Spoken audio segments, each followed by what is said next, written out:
আজকে আমি লাঞ্চে বানিয়েছিলাম মশলার পুরভরা বেগুন। সেই জন্য বেগুনগুলোকে আমি এরকম মাঝখান থেকে ছুরি দিয়ে ভালো করে চিড়ে নেব। তারপর নুন জলে 5 মিনিট চুবিয়ে রেখে দিয়েছিলাম। আমি বাজার থেকে এরকম ছোট ছোট বেগুন কিনে এনেছিলাম। আপনারা এটা বড় বেগুন দিয়েও করতে পারেন, কিন্তু ছোট বেগুন হলে দেখতে বা খেতে দুটোই খুব ভালো হবে। এবারে একটা মিক্সিং জারে 1 চামচ সাদা সর্ষে, 1 চামচ কালো সর্ষে, 2 চামচ পোস্ত আর 4-5টা কাঁচা লঙ্কা, সামান্য একটু জল আর 2 চামচ টক দই দিয়ে আমি একটা মিহি পেস্ট বানিয়ে নেব।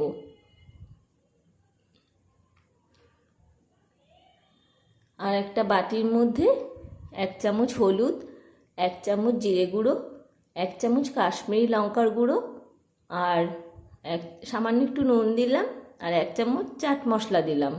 আর বেশ খানিকটা সর্ষের তেল দিয়ে খুব ভালো করে মিশিয়ে নেব। এবারে এই মিশ্রণটা আমি বেগুনের মধ্যে খুব ভালো করে পুরের মতো করে দিয়ে দেব। ভালো করে ঢুকিয়ে দেব যেন পুরের মতো হয়, সব জায়গায় ভালো করে এরকম দিয়ে দেব। আপনারা কিন্তু এই রান্নাটা অবশ্যই একবার ট্রাই করবেন, খেতে দুর্দান্ত স্বাদের হয়েছিল।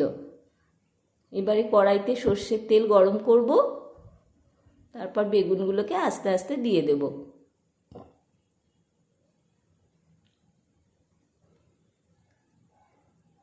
এবারে ঢাকা দিয়ে বেগুনগুলো আমি ভেজে নেব, তাহলে বেগুনগুলো ভাজাও হয়ে যাবে আর সেদ্ধও হয়ে যাবে।